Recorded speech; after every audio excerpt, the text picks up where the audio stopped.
প্রকৃত ভালো তো সেই বাসে যে জীবনের শেষ অবধি থেকে যায়। হৃদয়ে ভালোবাসা থাকলে বয়সে কি আসে যায়। বয়স তো একটা সংখ্যা মাত্র, ভালোবাসা বেঁচে থাকে যত্নে। আসসালামু আলাইকুম, welcome back to my channel. কেমন আছেন সবাই? আশা করছি যে যেখানে আছেন আল্লাহর অশেষ রহমতে সবাই ভালো আছেন। আমরাও আলহামদুলিল্লাহ আপনাদের দোয়ায় বেশ ভালো আছি। আপনাদেরকে ওয়েলকাম জানিয়ে শুরু করছি আমার আজকের আরও একটি নতুন ব্লগে। আশা করছি আপনাদের ভালো লাগবে, আর যদি ভালো লেগে থাকে প্লিজ একটি লাইক দিয়ে দিবেন। আজকের ভিডিওটি একদম সকাল থেকে শুরু করেছি। দেখতে পেয়েছেন সকালের মৃদু রোদ, ভীষণ ভালো লাগছিল। একটু হালকা রোদ এসে পড়েছিল আমার বিছানার ওপরে বাইরে থেকে। আসলে পাশের যে বিল্ডিং ছিল সেই বিল্ডিংয়ের গ্লাস ভেদ করে রোদটা আমার ঘরে লাগতো, তো ভীষণ ভালো লাগে। তো আমি একটু ক্যাপচার করে নিলাম। এদিকে অলরেডি সকালের নাস্তার প্রস্তুতি চলছে। আমি আজকে চিটা রুটি বানাবো। প্রতিদিন তো রুটি, পরোটা, খিচুড়ি এটা সেটা দিয়ে নাস্তা তৈরি করি, তো আজকে ভাবলাম একটু আলাদা করে কিছু করি। প্রতিদিন একঘেয়েমি খাবার খেতে ভালো লাগে না, যার কারণে আমি ভাবলাম আজকে একটু চিটা রুটি বানিয়ে নিব, আর এই জন্য একটু আটা মাখিয়ে রেখে দিচ্ছি। অলরেডি অনেকটা সময় পার হয়ে গিয়েছে। আমি মোটামুটি রুটি কয়েকটা বানিয়ে দিয়েছি ওদের বাবা মেয়েকে, ওরা খেয়ে ফেলেছে। এই রুটি তো বানিয়ে সাথে সাথেই খেতে হয়, কারণ বানিয়ে রাখলে এটা খেতে ভালো লাগে না, যার কারণে বানাতে হয় আর খেতে হয়। তো আমি বানাচ্ছিলাম আর ওদেরকে টেবিলে দিচ্ছিলাম, ওরা খাচ্ছিল। এখন আমি আমার জন্য বানিয়ে নিচ্ছি, শুধু ভিডিও করার জন্য আমি রেখে দিছিলাম, যার কারণে আমি ওদের সাথে বানাইনি প্লাস খাইও নি। চিটা রুটি তো সাধারণত চালের গুঁড়ি দিয়ে বানাতে হয়, তো আমি চালের গুঁড়ির মধ্যে একটু সামান্য পরিমাণ লবণ দিয়ে পানি দিয়ে গুলে রেখেছিলাম, আর সেটা দিয়ে রুটি তৈরি করে নিলাম। আর অলরেডি আমার বানানো শেষ, এখন আমি খেয়ে নিব। আমার আগে থেকে মাংস রান্না করা ছিল, সেগুলো দিয়েই নাস্তাটা করে নিচ্ছি।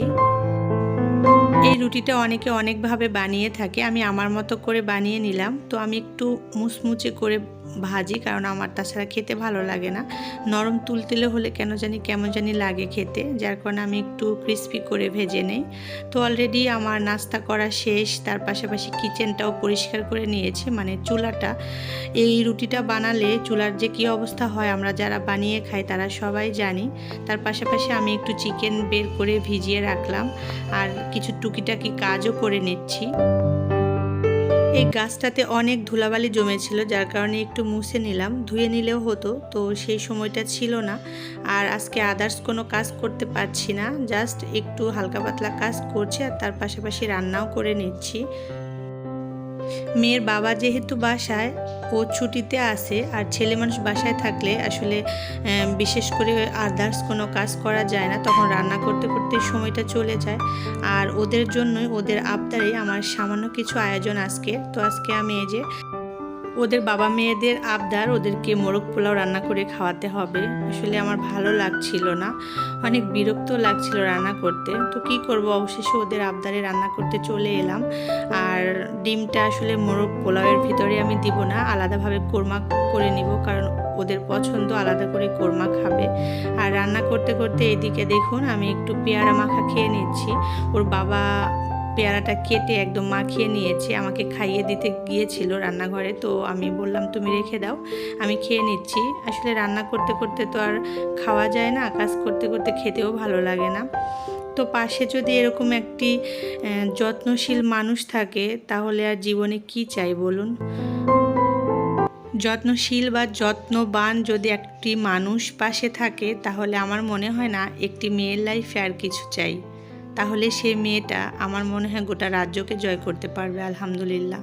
তো এদিকে আমার কোরমাটা হয়ে গিয়েছে, আমি কোরমা নামিয়ে অফ ক্যামেরায় রোস্টটাও করে নিয়েছি। এখন পোলাওয়ের ভিতরে আমি রোস্টটা দিয়ে একদম দমে বসিয়ে রেখে দিলাম। অলরেডি আমার রান্না শেষ, আর অনেক লেট হয়ে গিয়েছিল, কারণ সব কিছু রেডি করে রান্না করতে হয়েছিল, যার জন্য আমি ওদেরকে দিয়ে দিয়েছি। অলরেডি ওরা 3 বাবা মেয়ে খেয়ে ফেলেছে, আমি শুধু খাই নাই। আর আমার শরীরটাও অনেক খারাপ লাগছিল, একদম ঘেমেছিলাম।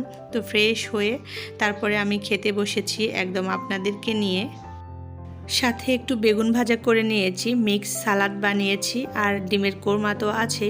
তো বেশ খেতে লেগেছিল। যদিও আমি এই ধরনের পোলাও জাতীয় খাবার খুব একটা পছন্দ করি না, এখন ওদের পাল্লায় পড়ে আমারও খেতে হলো। কি করব বলুন, আমি তো আর আমার জন্য একটু আলাদা করে রান্না করতে পারি না। তো খাওয়া দাওয়া শেষ করে রেস্ট নিয়ে ফ্রেশ হয়ে তারপরে এই যে চলে এসেছি আরও কিছু টুকিটাকি কাজ করার জন্য। আমি আজকে মশলা করে তারপরে রান্না করেছি, যার কারণে আমার অনেক লেট হয়েছে রান্না করতে। আর রসুনটাও ছেলানো ছিল না, আমি সকালবেলা রসুনটা ছিলিয়ে রেখে দিয়েছিলাম। তো এদিকে আমি ব্লেন্ডারে মশলা করে ফেলেছি। আমি আদা রসুন জিরা একসাথে পেস্ট করে একদম বক্স ভরে রেখে দিই। অনেকগুলো মশলা আমি একসাথে করি যাতে আমার 1 থেকে 2 মাস চলে যায়, বা যতদিন যায় আর কি। আসলে এত তো হিসেব করে রাখা যায় না। আর এদিকে এই যে আমি একটু পেস্ট বানিয়েছিলাম এই কোরমার জন্য, রোস্টের জন্য, সেগুলো অনেকটা বেঁচে গিয়েছে, সেটাও রেখে দিলাম। এখানে আমি পেঁয়াজ, রসুন, কাঁচামরিচ, সরিষার তেল আর কিশমিশ, বাদাম সব কিছু দিয়ে একটি পেস্ট বানিয়ে নিয়েছিলাম। তো সেটাও এখন আমি ফ্রিজে রেখে দিচ্ছি। আর একটা বক্স আমি নর্মালে রাখবো আর একটা রাখবো ডিপে। তো সবাই ভালো থাকবেন, সুস্থ থাকবেন, আমাদের জন্য দোয়া করবেন। আল্লাহ হাফেজ।